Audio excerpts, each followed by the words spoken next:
happening? It's another Sunday Live.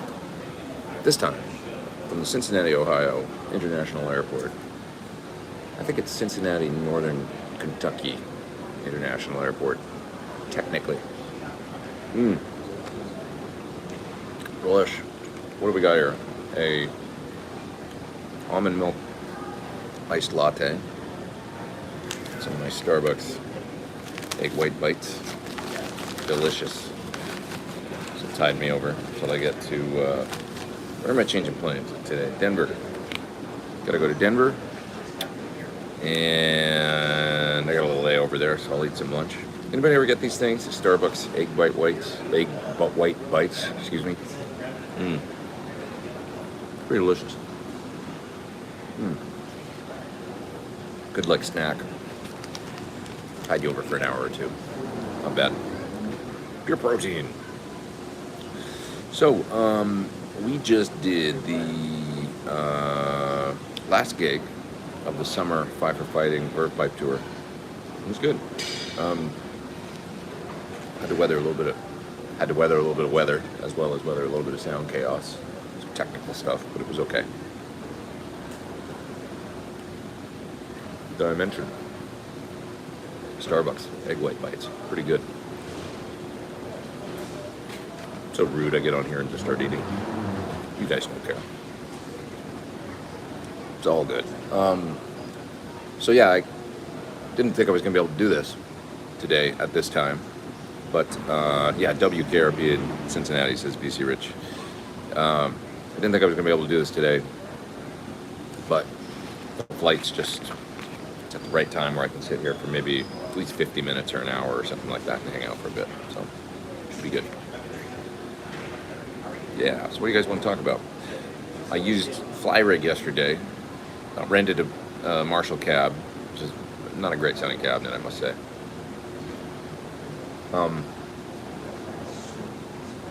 Took a couple Seymour Duncan Power Stage 200 amps and used those for power amps to power the cab. Those are fine. I just think the Marshall cab sounded, I don't know, you know when like the distortion sounds like coarse grained, like you're gargling on rocks? Kind of sound like that. Just not great. I guess I got really used to them. I mean, I would much prefer the two Shure 112s that I had. They sound so much better. There's a V30 in one and some sort of prototype speaker that I got years ago from Warehouse in the other one that was called a Grey Wolf, I think. Somebody asked me to go, they don't make that. I'm like, what? Because I mentioned it, Grey Wolf, and I'm like, I don't know that we were testing. I remember now, like Sir got it, and they were testing it just to try it. Sounded really good blended with the V30 and the other cab, so kind of interesting. Now I'm kind of intrigued about the speaker actually, but yeah, it was from Warehouse, I think. Yeah. So what else? So Quad Cortex, took Quad Cortex with no tuner or any other stuff and just had that sitting there on the concrete.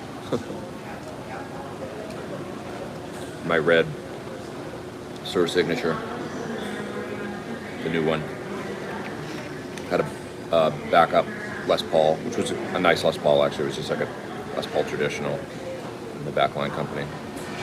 Used it on one song that I play slide on, and then it was served as backup for the rest of the night. So anyway, that was the rig. It's kind of amazing. I mean, you take a Quad Cortex and one of those Seymour Duncan power amps and put it in here. Fly with a guitar. You can kind of show up and do a gig if you rent a cab. It works. Travel light.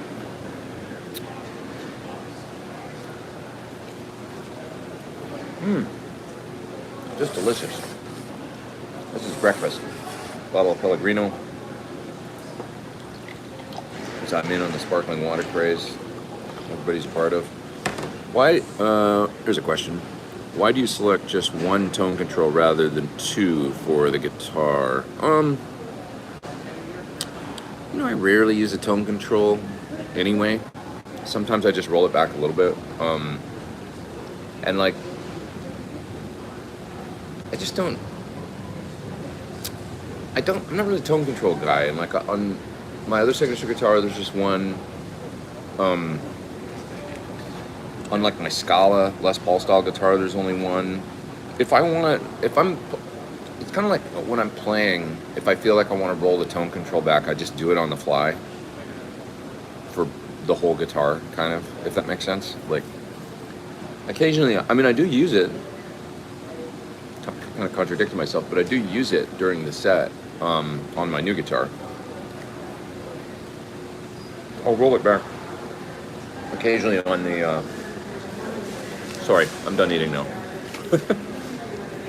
I'll roll it back occasionally on the bridge pickup parallel setting on my new guitar. Thank you for the super chat there, by the way. Somebody sent me that. That was RCKX. Thank you, man. I appreciate that. So I'll roll it back occasionally, and then, if I'm like, oh, I want it to be a little darker for just this part, I'll roll it back, play the part, and then I kind of tend to go down and, like I play with the volume control all the time, then I'll roll the tone back up for like the next part of the song or something. I just don't leave it, like, I don't feel like I need the preset sort of tone control, like, does it make sense? Where it's like, preset, like, I need to leave it in a certain position for the whole song and then switch to a different pickup and get a different, I mean, I guess some people do that, but I just don't, so I don't know. Seth wants me to give him a shout out. What's up, Seth? I'm shouting out. Modern Vintage says, does the Scala feel more like a Gibson than an Aura, Yeren, and other non-Gibsons? I think that any of the kind of boutique-y Les Paul, or, when they're different, they feel different. They feel like their own thing to me. It has a totally different thing. I mean, it's got great big frets, 6100 size, I think. It's got a raw, unfinished back of the neck, kind of with a slight V to it. It just has a totally unique feel. It doesn't feel like any of my Les Pauls, really, when I play the Scala. I mean, the body does, but even that's its own thing with the vent and the... So it kind of feels like its own animal, if that makes sense. And the Aura, I mean, if anything, the Aura probably feels more like a Les Paul, the ones I've played. More like a, it's closer to the feeling of an R9 than the Scala or something, just because it has finish on the neck and all that kind of stuff, and smaller frets and stuff, so. Yeah. Dan says, thanks for the parallel bridge pickup tip. I just had the folks at Sir install one on my main guitar. It's so good, being able to switch. We're talking about switching the standard, usually a bridge pickup on like a Sir. Most guitars are going to be wired in series. We're talking about a humbucking bridge pickup. But you can easily wire it in parallel and get a great sound. So it's just a little more akin to a single coil, a little thinner, and still it stays hum canceling. It's its own, I don't know, that's like, it's kind of its own thing, but it's a great sound. Do you use Thorn Bookers in your Les Pauls? I have them in my R9, yeah. Yeah, you could try Thorn Booker Plus in the bridge, and probably, would be quite enjoyable, I would say. It's interesting. I don't have a way to check the time on here, but I think I started around, I'll go for about 50 minutes, and then I should be right about on time, because I'm looking at my phone, and it's got the, it's taking up the whole screen, so I can't, anyway, my problem, not yours. I'll just, somebody tell me when it's about, when I've been going for about 55 minutes, so I don't miss my flight. Just the YouTube takes up the whole screen, and I can't see the clock. I'm also going to plug my phone in because I have the option to do that, so why not charge it?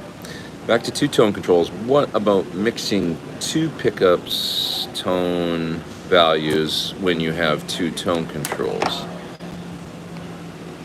I tend to use these in balance when using two pickups on an S style. Yeah, mixing two pickups tone values when you have the two-tone. Yeah, I just don't get that into it, I guess. I mean, I sort of like to have the tone controls on my Like I like it when the tone is pretty balanced, like coming out of the pickups, and I don't have to change the tone controls that much, if that makes sense. Pretty rare I use the tone controls on a Les Paul. 40 minutes left, says BC Rich. That's cool. 40 minutes sounds good. Yeah.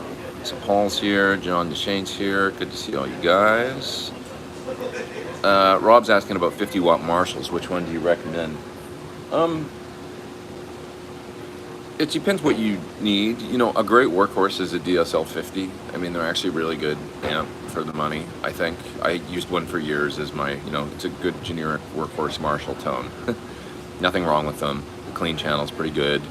The clean channel boosted is pretty good, and then the dirty channel is fine. I played one recently. It was like, it's a pretty good sound. You know, it's not a bad sound. So for the dough, you know, they'll get you, you know, a good solid rock tone, clean tone, rock tone.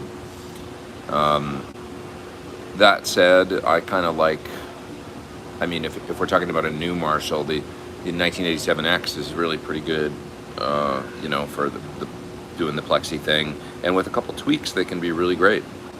It's not a bad amp at all. So if you want to do more of the 4-hole traditional thing, and of course you can still get a JCM 800, I think. So if you want to do that, and then, you know, you can mod a little bit from their nice mod platform. So just depends what you want. Any of those, I would say, is depending on the vibe you're going for. Christian says, your thoughts on Heritage over Gibson? I don't have much experience with Heritage guitars. I like, in theory, that, you know, people make guitars in that factory, that original factory, and that, you know, but I haven't played a lot of them, and I'm like all you guys. I probably, well, the majority of us, I like to see the you know, I have some guitars that don't say Gibson on the headstock that are that style. I mean, I have the Scala, and I have a Nags, and I have, what else? Well, my Yaron, which looks like a Gibson, almost exactly, haha. But I do like, you know, having said that, when I play a Les Paul, I kind of like seeing that it's a Les Paul, if that makes sense, you know. So the Heritage, I almost wish it looked more different. I don't know, or maybe not. I don't know. It's just, I'd like to try one someday, but I've just never been super interested. Maybe it's the headstock shape or something. But I kind of contradict myself saying that, because I've got other guitars that are Gibson inspired that don't have the same headstock shape and all that, like the Scala. It's just such a unique take, you know, Leo's thing. He's a real artist, and he works for Gibson now. It's kind of interesting. What would your opinion be on a wet rig in a singular 310 powered? Okay, I think I understand what you're doing here. Like putting together a rig with a 310 cabinet, with a Fryette PS2 and solid state stereo power amp, using a Helix for amp sim and effects. Helix for amp sim and effects. You know, I think that it's a little complicated when you incorporate the Fryette. Maybe you already have the Fryette, and then it's fine. You know, I get why you would do that. But you don't really need the tube power amp to do what you're trying to do. But if it's something that you have around, I get why you would want to use it. And then, yeah, you could use a solid state stereo power amp like the Duncan, you know, Power Stage that's stereo. I think they're like $6.99 for a 2-channel version. You could use that to power the the wet speakers. Probably, I'm sure you could dial in a cool tone doing that, you know. I just don't think it's 100% necessary to have the tube. Like if you're like, oh, I'm going to go buy a tube power amp to get some tube color, it's sort of already baked into the models, you know, of the Helix or Quad Cortex or whatever you get, you know. So it's not a bad thing to pair a modeler with a tube power amp at all. I mean, it can lend a nice coloration, but it's just not 100% necessary, I don't think. You can go solid state for all 3 channels if you want to, you know. Matrix used to make a power amp. I have one. It's not functioning right now. The power supply's messed up on it for some reason, but it was a 3-channel, 1 rack space that works extremely well for what you're talking about doing. Let's let's see, super chat there. Pete picked up a Friedman twin sister combo. Just amazing. Any thoughts on this amp? Just a little something for coffee. Thank you, man. I appreciate that, Trevor, for the super chat. Yeah, twin sister cool amp. It's basically a 2 channels of the Dirty Shirley circuit, and you can set them. They're 2 identical channels. I do believe you can set them however you want. So that's one of my favorite amps that Friedman makes. Actually, it's just a good kind of mid to high gain amp. That it's the one I always recommend if people are kind of more classic rock, if they're a little more Led Zeppelin and stuff like that. And it's got a beautiful clean sound too. Turn the master on one of those channels all the way up, and then bring up the gain control just a little bit, and you get a great high headroom, sparkly kind of clean thing that works really well. It's got 6L6s in it, so it's got a nice bottom end, a nice sparkly top end. It's a really good clean amp too, I think you'll find. So try that. Don't just run the master down low and the preamp high. Try running the master high and the preamp down low, and run some effects into the front end, and you'll probably be like, whoa, that sounds good. Like with some, mod delay or some compression and chorus, stuff like that can sound really good through that amp. It's a nice amplifier. Hello from sunny Nova Scotia, says Todd. What's up, man? How you doing? Do you visit guitar shops when you travel? Sometimes, yeah. I'm really spoiled though, man. I just came to realize that because I spent so much time in Japan, nobody's got shops like they do.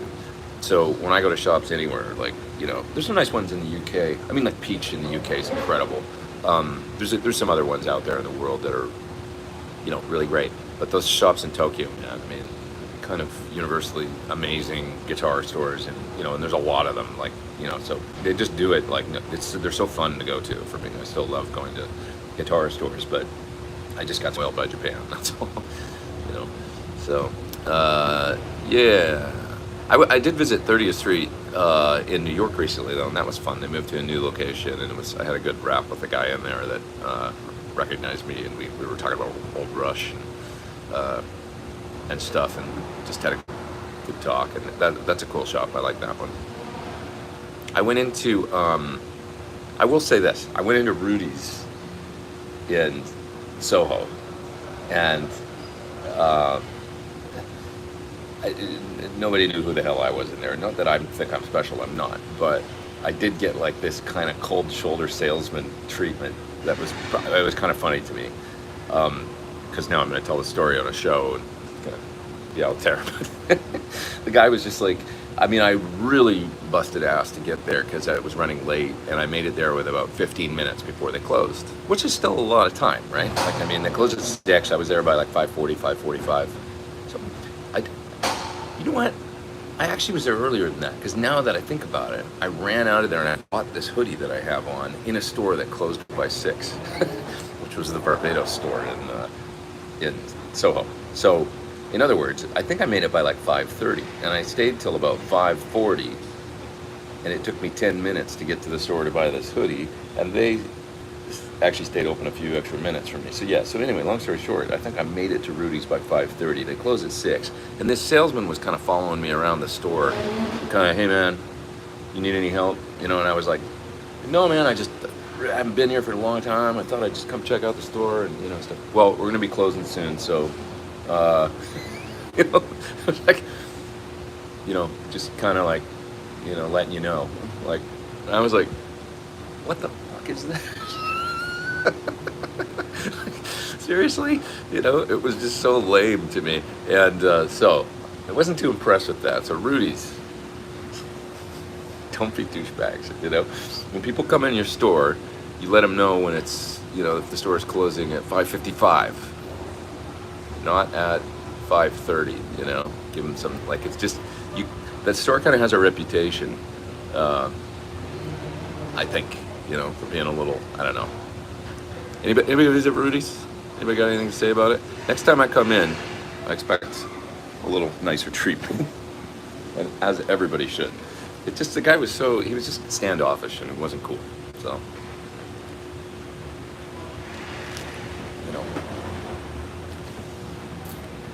like I say, I don't think I'm special, but I will get on the internet and talk shit about it if I feel like, hey, I didn't have a good experience. So, Uh, Lauren says, I thought Dave Goodman said one twin sister channel is a little higher gain than the other. I don't think so. Dave, the way he described the amp to me, it was always that it was two identical channels, but I could be wrong about that. So, it's a question for Dave. Ask him on a Tone Talk. But Lauren says, does Japan have guitar shops better than Norm's? Norm's is great. When I go in Norm's, it's a great store.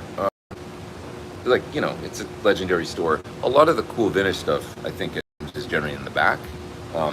So you want to try and get back there and see if they'll bring out some of that crazy stuff, to show you if you go there. But in Japan, it's unbelievable. Like the stores they have there. I don't know how to describe it. I mean, there's a store called Hyper Guitars in Shinjuku that if you're into vintage, man, it's like you'll go in there and there's a whole glass case full of gold tops, like 54 to 57 gold tops. There'll be 6 of them in there, or 7. And then there's a glass case full of Les Paul Customs, 1954 to 1960 Les Paul Customs.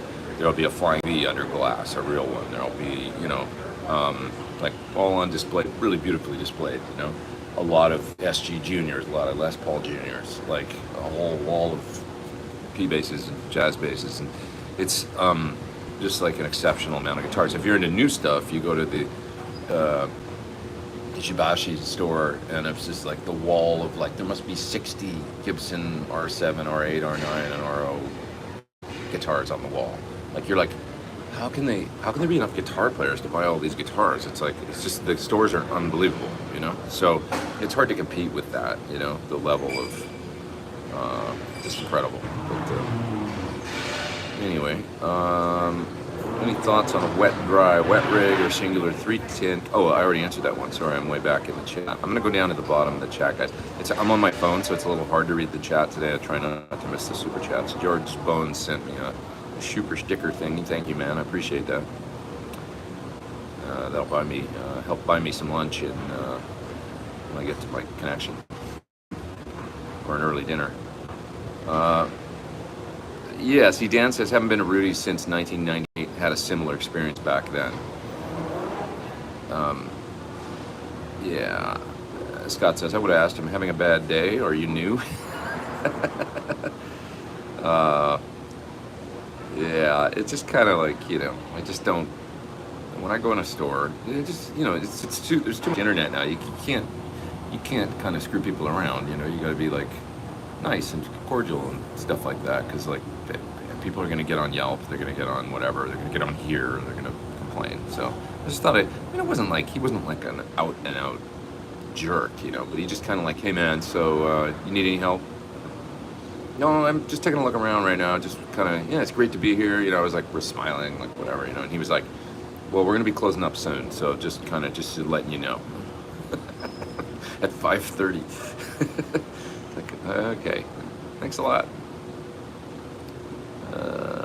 Yeah, so ridiculous. Anyways, what else? If you're in Cincy long, you should hit Sundry and Vice or the Eagle for food and drink. I'm leaving now, actually. I'm just in the airport. So we were kind of playing at what's it called? Timberland? No, now I'm forgetting the name of the amphitheater. It's like an outdoor amphitheater at an amusement park. And we almost got rained out, actually, but we ended up being able to do the gig, so that was good.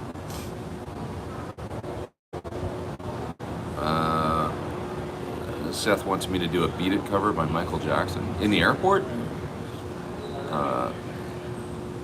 Yeah. Any demo of the Vailton GP200? I don't know that, actually. I don't know what that is. Paul says, any plans for another EVH deep dive? No.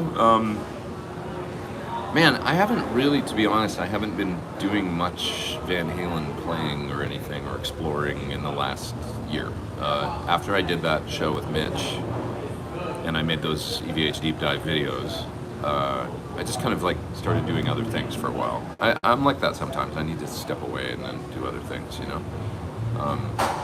Yeah, so... I'm just reading your comments here. Do you ever play Guyatone Metal Master? I have not. Or an Ibanez Tube King. I think I remember that pedal, but I haven't played it. Warrior says Rudy's Pensa guitars are parts of casters. They buy the neck and bodies and have them painted by someone else. John says had a similar experience at Rudy's a few months back. Yeah, it's just like if a lot of people have that same experience, they need to look at their customer service and train some people.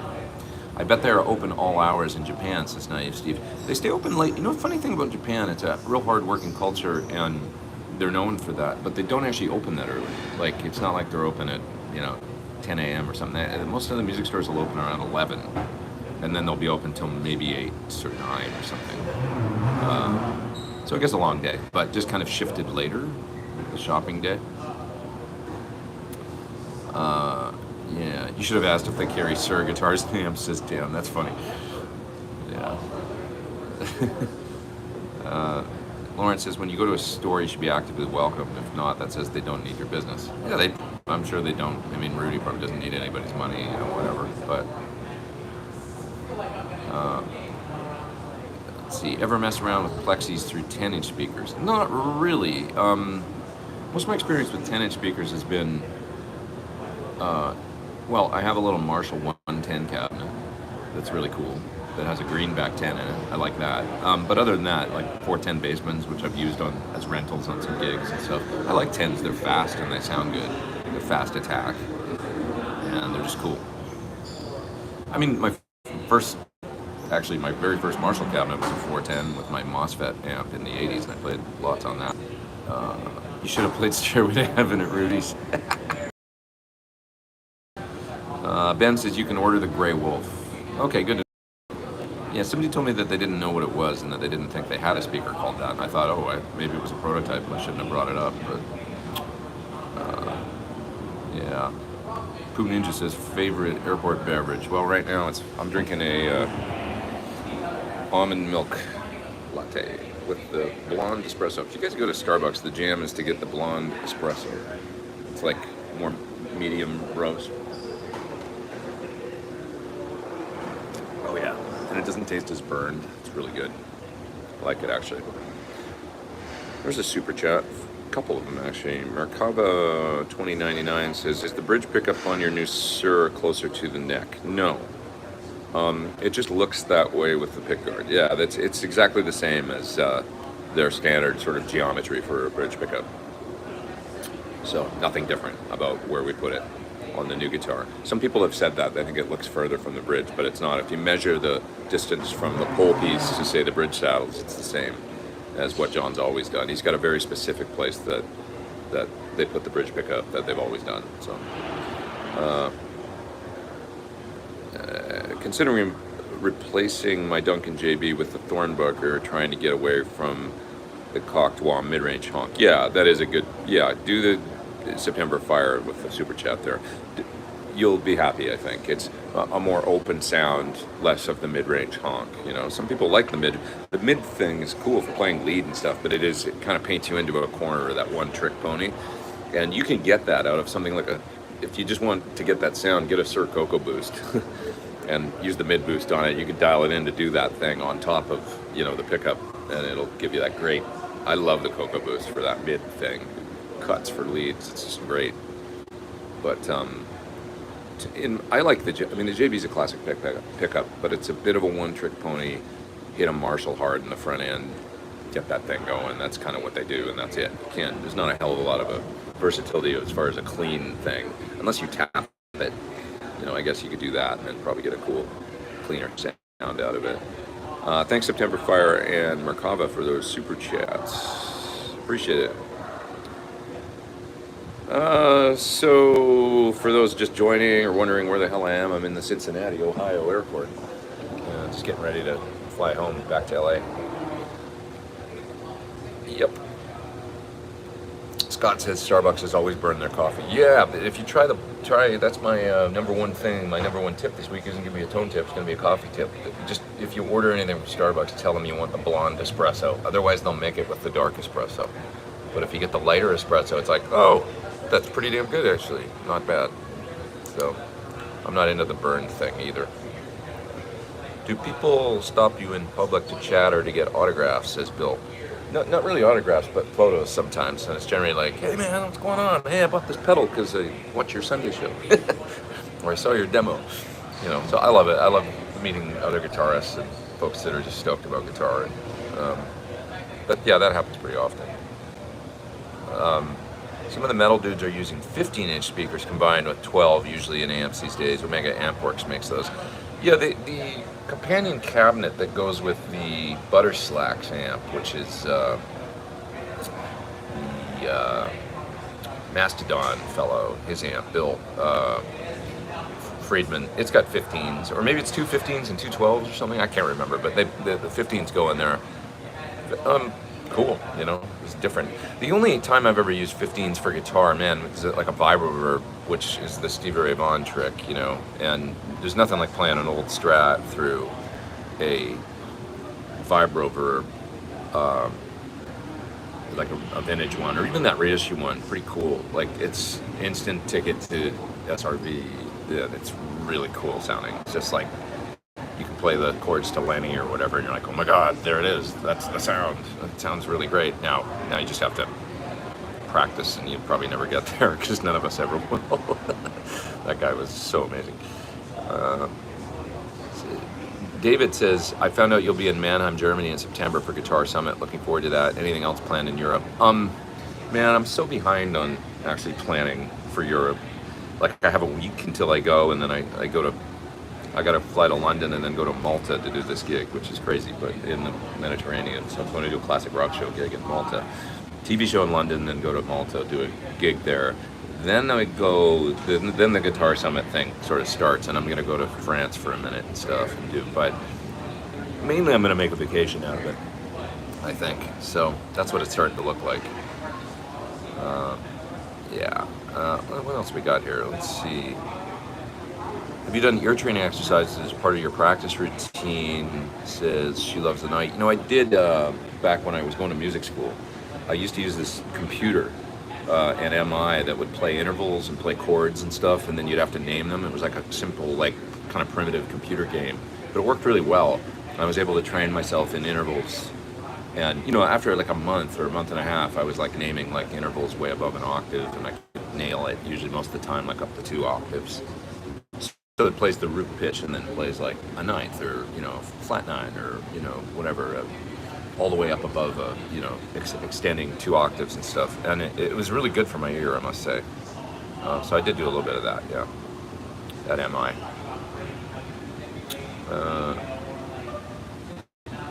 What else we got here? Let's see. I love single coils, says Spiru Blake.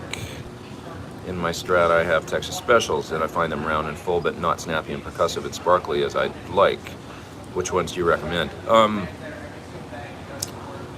Yeah, the thing is, when you wind a single coil hotter, you know, the more winds, the hotter they get, the more you shift the resonant peak down lower, becomes more of a mid-range sound. So you just have to find that balance where the pickup is just hot enough, but not too hot, in order to where it's getting away from what you like, you know, the kind of top end you like. So I use the V63, which is a really good sounding pickup to me. That's the pickups in my guitar, and I think they sound terrific. You know, the balance of the heat with the top end, and that's a Sir pickup. I also have a set of pickups in my Blue Sir that are made by Ron Ellis, and he could tell you what they are. I'm not sure exactly what they are, but they're kind of a standard sort of, you know, his basic sort of take on a, I don't know if it's a late 50s sort of Strat thing or early 60s, but they seem to be not as hot as the Sirs to me, but it's a nice alternative to my Sirs that have V63s. Not that they're super hot either, but it's just that it feels a little more like a 50 Strat. It's also got a maple board on it, so that's another, you know, thing. Feels a little more snappy, the attack, than a rosewood board to me. A little faster attack, so it's got a bit. That's kind of my 50s Strat, is the blue. I love that guitar. It's a what's the color? Lake Placid blue, I guess, is what it is. And it sounds really good with those those Ron Ellis pickups in it. Anyone put Thorn buckers in a Les Paul Standard? Do they coil split? Yes, you can coil split the Thorn buckers. Yeah. What makes you prefer V63s over V60 LPs? You know, I just like them in one guitar I had. A guitar I had, I thought I would just try them, and I like them. I think the V60 LPs, John might, I'm not sure like what the ohms is, you know, if they're 6 point, I think they're about like 6K or something, the V63, whereas the V60 LPs have a lower resonant peak. That's the LP, low peak, and they maybe have a little more mid-greasy and a little more that's extra special, you know, thing.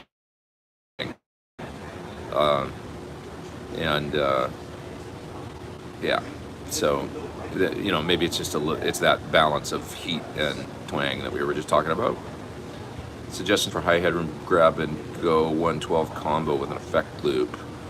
Probably high headroom with an effect loop, probably a boogie or something. I mean, the Cerebella. That's the number one that I would, because it's basically made to be a high headroom pedal platform, cleaner amp. You can grind it up, but just volume maker the controls, right?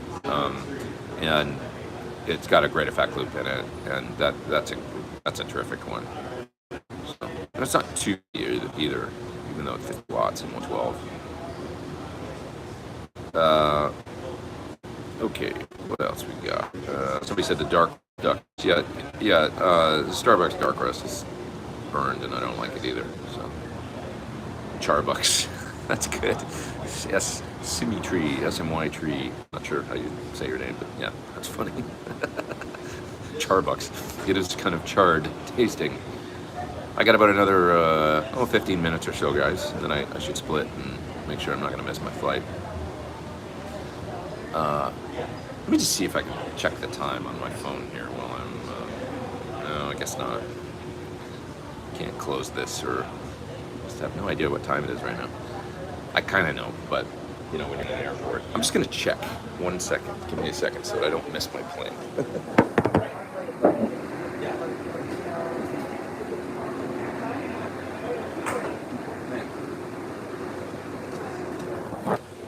Yeah, I'm spot on. It's 2:40, so I need to split in about 15, something like that. Go to my gate and board. I guess I could have just asked you guys, yeah. I don't know why I just didn't ask you.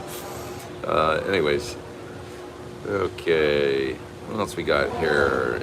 Will it hurt my 5-watt Champ clone amp in the long run to keep the attenuation on 1 watt? I don't think so. It's a 5-watt. I mean, is the what attenuator you're using? Is it a homemade one? As long as it's a proper, you know, proper load resistor. I don't.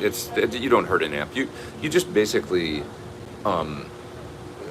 if it's a, you know, typical load resistor kind of situation, you're going to burn through tubes faster. That's all. But in a 5-watt amp, it's probably single-ended, right? You got one tube in there. It's not like a big deal. So, yeah. Yeah. Fire Marshal Bill says Serve V60 LP are sold as low peak. Yeah, that's right. They just have a lower resonant peak. So that's going to shift the sound, you know, where it kind of there's a peak on single coils, and the higher you go, obviously it's a little brighter and sparklier, right? It's like a boost where the peak and then it falls off. And if you go for a lower peak, it's going to shift it lower in frequency range, and then it's going to go more into the mid-range. Like you get down into, you know, 2K or 1K or whatever, you know, wherever it moves it, that's more upper mids, and it's going to end up sounding kind of like a greasier mids, hotter sort of blues single coil or something. Thanks, Peter Evans, for the super chat. That's very nice of you. I appreciate that. Videos this week. See you next Sunday. So next Sunday, I can do a show. Once again, it might be from the airport, I think, because I got to go next Sunday. I'll be on my way to England with a flight late in the day. It might not be from the airport, actually, unless I decide to kind of get there. It's kind of a good use of time, to be honest, like to, you know, get to the airport early and then do this. Then I'm not freaking out, and, you know, oh, am I going to get there in time, right? So I got to fly out to LAX next week, so maybe I'll just get to the airport super early and then do one of these again. But yeah, I should be able to do it, no problem, because I think my flight doesn't go till 6 or 7 p.m. or something next week. So maybe I get to the airport at 3 or 2 when I do an afternoon one next week. So just watch this space for the time, but it'll happen next Sunday. Yeah, Rob says, make sure you get home. Safe travels. Thanks, man. Appreciate it. Let's see. Bill says, I got a Carl Martin Plexitone because of your review. Can't believe how good it is for a pedal. I know, it's a classic pedal. They did a great job on the Plexitone. I even, the first one, the big body one, the big kind of black one with the 2 channels and a boost. That one sounded killer too. It was a little amp dependent. You had to use it into a neutral kind of clean, darker clean sound, and if you did that, you were rewarded with great sounding, kind of modded plexi distortion. It sounded kind of like, it was a good Van Halen in a box pedal for sure. And then the smaller one was great too. Are the prices in Japanese guitar stores the same as the US, says Clem? It depends. It fluctuates depending on the dollar. I mean, I bought a guitar over there and it was like the dollar to yen ratio was very favorable at the time. I think it was like it was like 109, and right now it's probably really favorable. I mean, the dollar's really, really strong right now, so all over the world. Yeah, so it just depends, because that can be a major factor, at times, it can be 100, I think it was 125 or 130 yen to the dollar, so the dollar bought a lot of yen when I got the guitar. At times it can be down around 95 or 100 yen to the dollar at that point. It can affect what you end up spending in a massive way. Now, the price of the guitar, I find, is pretty on par with U.S. prices, sometimes more. I mean, with the last time I was in Japan, I felt like the prices were like not that favorable to buy a guitar. I remember thinking that, but the year or two before that, when I bought something there, I paid like a fair market, like not a great deal, but like a fair price for a vintage guitar, and I thought it was a pretty good deal. So it just depends.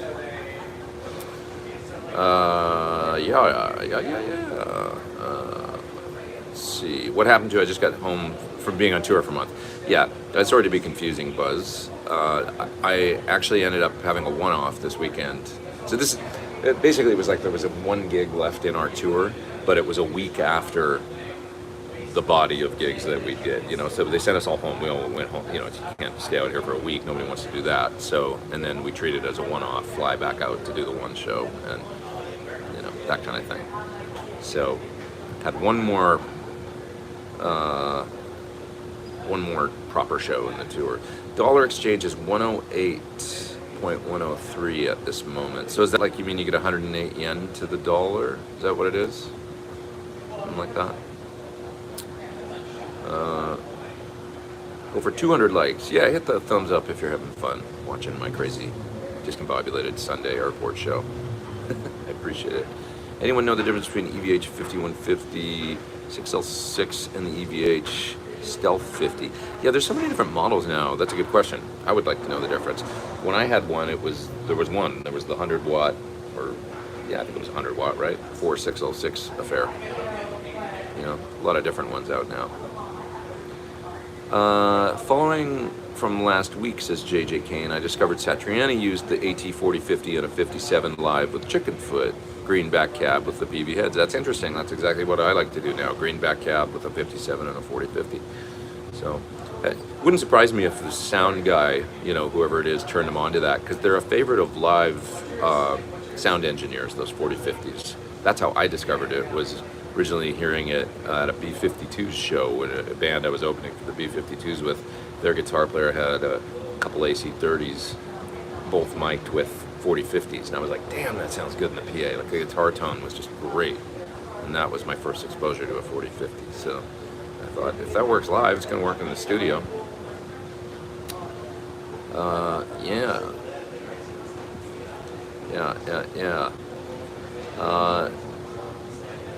Somebody's saying buying stuff from America is no fun at the moment. You must be in Europe. The dollar is almost equal to the euro, and then you still have to pay a lot of customs clearance. Yeah, it's going to be good for me because I'm going over there, so it's going to be a favorable time for me to travel there. And you know, but yeah, it doesn't always work in everyone's favor. I understand that. I can't find an Ibanez Destroyer, so I'm going to get my local guitar builder to build one for me. Just sourcing wood, says Andy. That's cool. Yeah, build one. I don't understand why. I feel like Ibanez should do some sort of deal with Gibson and be able to reissue it. Like pay some sort of licensing fee and just make it, no matter how much it costs. Because what a cool guitar it would be to make. Even a limited run, you know? Or maybe Gibson just should rip off Ibanez. Make them out of Sen, you know? Just make like actually, that's a pretty solid idea. Gibson, if you're listening, you know, they copied you, so you copy them. Make an Explorer out of that Sen wood, and you know, just do the full-on, you know, Eddie Van Halen model, you know. But that'd be cool. I don't see why not. Douse Black says, "Hey Pete, better late than never, my friend. Good to see you here. Good to see you here." There's a super chat from Hired Goonage. Being a musician can be a tough risk endeavor. That's true. You've done well. Thanks. I hope it continues.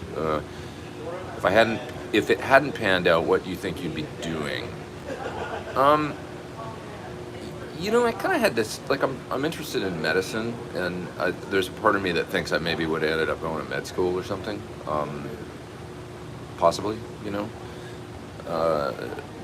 But I'm interested in a lot of things, but I mean, that was the one that I always kind of like, had I gone to college, maybe it would have gone that route, you know, had I not discovered guitar, and as Billy Gibbons said, my studies fell by the wayside.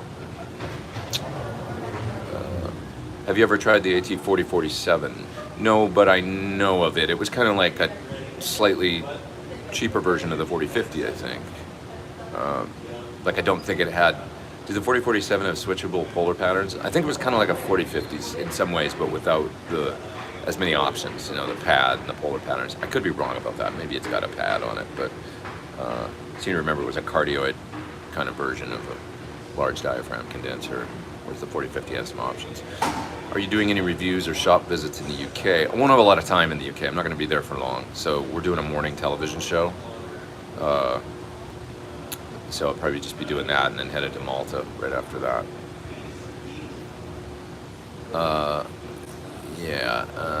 What else we got here? Man, I hate airports, says John. You know, I hate LAX, but this airport is actually pretty nice. I don't mind these smaller cities in America. Like, this is a nice airport. I got through security in like 10 minutes. By the way, if anybody out there hasn't done TSA pre and you fly a lot, man, just do it, because it is, TSA pre is, you just breeze through security. It's so worth it. You know, you just pay a small fee. It's like 40 or 50 bucks or 80 or something. And then you go for a little interview locally, you know, in your town or whatever, and they approve you, and then you get your TSA pre number, and then it makes traveling so much easier, man. So I blasted through security in no time when I got here. Andy Racks the Cams over there in the UK says, "Coffee, exactly. You read my mind. Destroyer, amazing guitar." Yeah, I love my Destroyer too. Strings are so dead on mine right now, and I got to do a truss rod adjustment on it. So maybe I'll do that this week and use it on a video or two before I get out. Got to leave. What airport are you in? Says Cole. I'm in the Cincinnati airport right now. Let's see. Vancouver airport security is tough. That airport, tough in general. Man, a lot of like, you gotta walk far in that airport to get around. You know, when you land there internationally, just to get the customs is like a mile. It's crazy, really crazy. Walton says he still uses a 4040. It's a great mic. Yeah, they're cool, man. They're super cool. Travel by, I never know how to say this. Travel by Schiphol. How do you say the airport in Amsterdam? Yon is saying you never want to go to an airport again if you go there. You know, I really like that airport, but I know it's, these days it's been crazy due to the, you know, especially post-pandemic and stuff. It's been a little nuts. Can you give a close-up of that rad skull ring?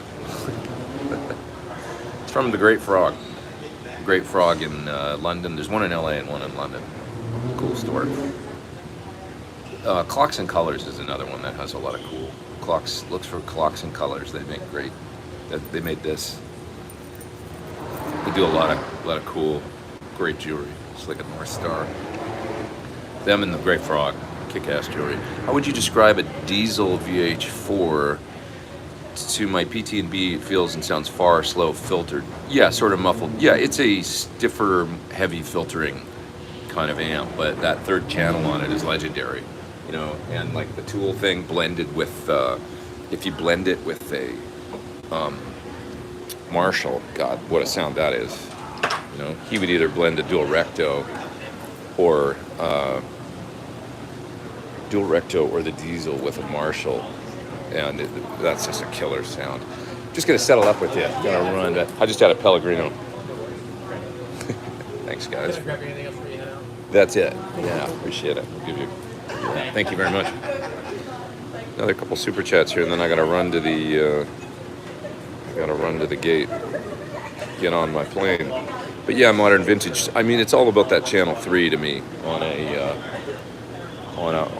diesel, you know, and it's got a great sound. Thanks for the super chat. Hired Gunage says, taking Sir out of the equation for obvious reasons. Thank you, man. Appreciate it. If you got to pick one desert island amp, which would it be? Oh, that's a great question. Probably Dave's BE 100 or a BE 50, something like that, or maybe even a small box. I like Dave's amps too, so you know, those are great. I mean, his BE 100 I think is a really nice take on a you know, 3-channel, modern, super versatile, and you know, kind of has that color that I like. Modded plexi thing. I'm right here. Way back. Credit card. I should split you guys and get to the gate and go get on the plane. So it's kind of a short one today, a little less than an hour, but I appreciate your bearing with me. I've been feeling a little bad lately, like I've been neglecting YouTube, but there's like not enough hours seemingly to do everything in life, is there? You know? Anybody else feel like that? Like a little overwhelmed in general? I've been feeling that. Maybe I just take a bite off more than I can chew, you know? I think. And I need to balance a little more. Going into the fall, I've got this Europe trip coming up in a week, and I'm gonna do that. And then I think once I kind of get back in October, November, December, I'm gonna chill because I'll have touring coming up in the new year again. I mean, I'll make YouTube videos and stuff, but I'm gonna try and slow down a little bit. I've probably disappointed a few pedal manufacturers because I haven't gotten videos out for things, and I'm going to do my best to get some done. But so if anybody out there is watching that's got a pedal to me or other thing, I'll do my best to knock it all out. I think I'm just a little overwhelmed trying to get everything done. So, but you know, trying to balance it all. Especially when I hear that Scott Henderson says he still practices 8 to 10 hours a day. Scott's amazing, man. That's incredible. He's hard on himself. He works really hard. Yeah. So anyways, guys, I'm gonna go. I'll go get on the plane, go back home. But also I will see you next week. And next week I can do a longer one. I'll get set up at the airport or something and go do a full, like at least an hour and a half or something next week. It'll be longer. And you guys are the best. Thanks for hanging in there with me. I'm sorry that the time always changes for this as well. This is sort of the normal time right now, but I appreciate doing YouTube. It's really important to be consistent, and I haven't been great about that lately, and it's just been tough. But I'll try and do my best, try and do better. So thanks for hanging in there with me and always being there and hanging out for Sunday Lives. I will see you guys soon. Have a great week. Have some videos coming this week if I can knock out a couple and get some stuff done before I go away. And I'll make some cool stuff while I'm over in Europe too, as well. I think come up with some cool content and stuff, and you know, because I will have some. Once I'm over there, there'll be some downtime and stuff. So, all right, you guys are the best. Take care. Have a great week, and I will see you later. Over and out.